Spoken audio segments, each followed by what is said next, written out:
অসুবিধা নেই। তো এই যে 4 রাকাত পর পর দোয়া আমরা পড়ি সুবহানাজিল মুলকে ওয়াল মালাকুতে, এবং শেষ পর্যন্ত পুরা দোয়া আমার জানাও নাই আসলে, এই দোয়া কোনো হাদিসে বর্ণিত নাই। মুক্তাদি বেচারার তো কোনো ডিউটি নাই, তারাবিতে কোনো ডিউটি আছে? হাফেজ সাহেবরা তুফান মিল পড়ে যাচ্ছে, সে তো দাঁড়ায় রয়েছে পিছনে, কোনো কাজ আছে তার? পুরো নামাজ বলতে গেলে সে রেস্টই করতেছে একরকম, কোনো কাজ নাই তো, শুনতেছে শুধু, তাই না? মুখ দিয়ে ফেনা ছুটতেছে তো হাফেজ সাহেবের, মুক্তাদি সাহেবরা তো সব চুপচাপ। সালাম ফেরানোর পর 4 রাকাত পরে সালামটা ফিরাইতে না ফিরাইতে সবাই মিলে তালা তালা সুবহানাজিল মুলকে দিলেন টান। তো এতক্ষণ তো বেচারা রেস্টই ছিল, এখন না বরং কষ্ট হইলো, ঠিক না বে ঠিক?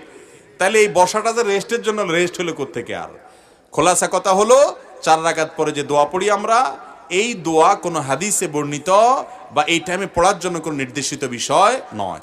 ইসলামে কোনো কিছু কোরআন হাদিস যদি না থাকে, নিজেরা যদি সেটাকে ইবাদত বানিয়ে নেই, কোরআন হাদিসের ফরম্যাটের মতো করে নেই, তাহলে সেটার কারণে